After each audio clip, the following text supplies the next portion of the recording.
Assalamualaikum warahmatullahi wabarakatuh. Waalaikumsalam warahmatullahi wabarakatuh. Saya sebuah kehormatan bisa bertemu sama Kiai pada malam ini. Ya. Sebenarnya saya baru kenal Kiai itu 3 minggu yang lalu lewat YouTube. Ya, ya. Ada yang kirim di FB saya, walaupun dengan komentar yang agak mirip lah. Iya, iya. Kalau nggak salah waktu itu Pak Kiai membahas masalah perang Handar, Iya. yang mengatakan bahwa Nabi itu waktu itu satu saja, tidak tahu apa-apa, tapi Iya. ada Salman yang menyampaikan ini. Iya. Terus komentarnya netizen anak. Tapi pertanyaan saya itu bukan itu, Pak. Iya, iya, iya, gimana? Pertanyaan saya itu, saya tertarik kenapa cara pasang sokopnya itu ada rambut di. Iya, iya. Iya, iya.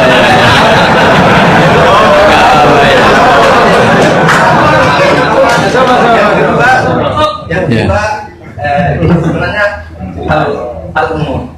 Saya bukan ahli Al-Quran, tapi ada ayat yang mengatakan bahwa sampaikanlah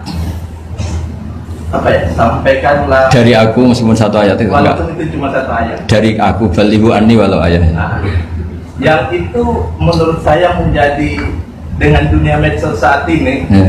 orang yang betul-betul mungkin bukan cuma sekedar satu ayat, cuma satu kata, Yeah. itu di broadcast yang mungkin Oh ya. memacu perdebatan. Ya, ya. Makanya ini begini, namanya siapa? Sulaiman. Begini aja, ini saya jawab. Tapi ini ringan, sama relax saja santai.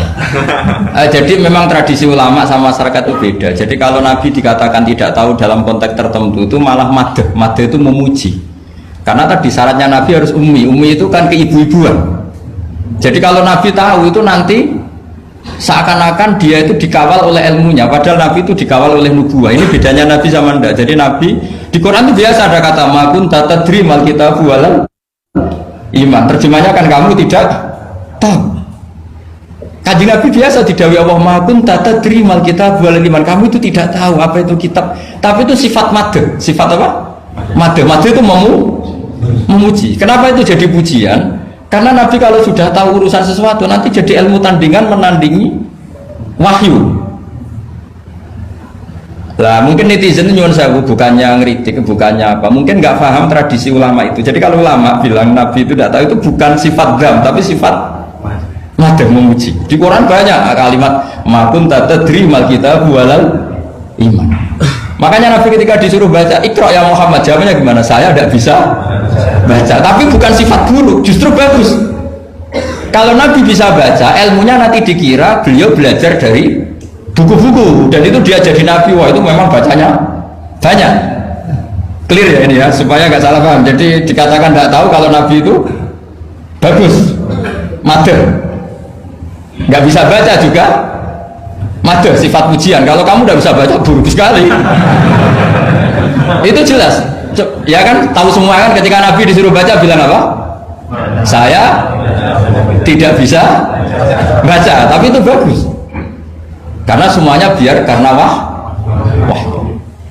Ya, soal gaya peci saya ini Islam khas ya, khas ini. Nah, yang ini yang penting, yang pertanyaan sampean terakhir bali wa ani walau aja. Memang ini semenjak dunia medsos memang dengan tanda kutip agak kecelakaan, mengutip kutipan tokoh atau apa hanya sepotong-potong itu bahaya. Bahayanya begini, itu bukan hanya karena yang ngendikan tokoh. Meskipun Quran kalau wakafnya salah itu ya bahaya. Coba misalnya begini, ada orang wakaf di depan orang yang paham bahasa Arab. Inna woha la yastahi, terus wakaf ya Pak. Terjemahnya gimana?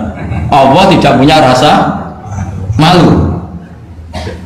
Sehingga di ilmu Quran itu diaturkan ada wakaf yang haram, yaitu wakaf yang rusak makna. Harus diteruskan inna woha la yastahi ayyadriba matalam ma ba'u. Allah tidak malu bikin perumpamaan sekecil apapun makhluk itu. Misalnya buat perumpamaan dengan nyamuk. Coba kalau bacanya satu ayat terpotong, inna woha la yastahi, Allah tidak. Nah, bayangkan didengar orang yang paham bahasa Arab. Jadi problem kita adalah kadang ngutip ya gitu. Jadi apa ya tadi belum mendengarin kompletnya ngaji. Jadi kalau ada ulama bilang Nabi tidak tahu itu sebenarnya madu itu ngelem karena memang begitu. Makanya Allah bilang apa? Makun tadri mal kita bualal iman. Muhammad kamu tidak tahu apa yang maknanya kitab, maknanya iman.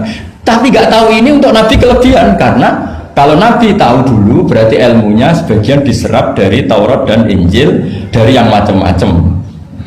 Makanya dulu orang kafir kalau ngeritik Nabi kan walaqad na'lamu annahu yaquluna innama yu'allimuhu basar. Muhammad pinter macam pernah belajar. Terus Allah menjawab Muhammad enggak pernah belajar, bahkan baca saja tidak.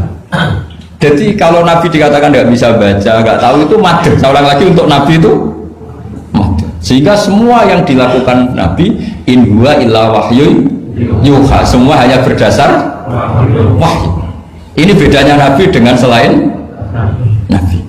Makanya Nabi itu nggak pernah baca, nggak boleh memang. Karena tadi pasti ini jadi ilmu tandingan.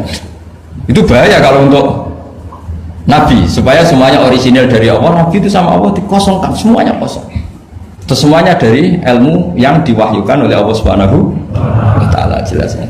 Jadi baliwani walau ayat itu saya mohon maksudnya itu ayat itu bukan ayat satu Quran potongan enggak. Ayat yang muhkamah yang utuh. Tapi kalau satu potongan ya nggak boleh. Tadi misalnya dipotong apa inna woha layak tadi kan kayak makanya di bab ilmu tajwid kan diterangkan wa ba'da tajwidi kalil hurufi la budda min ma'rifatil wuqufi. Setelah kamu tahu tajwid ikhfa idhar idgham kamu harus mengenal ilmu waqaf karena sekali salah waqaf itu fa ya gitu Mas Leman ya. Assalamualaikum warahmatullahi wabarakatuh.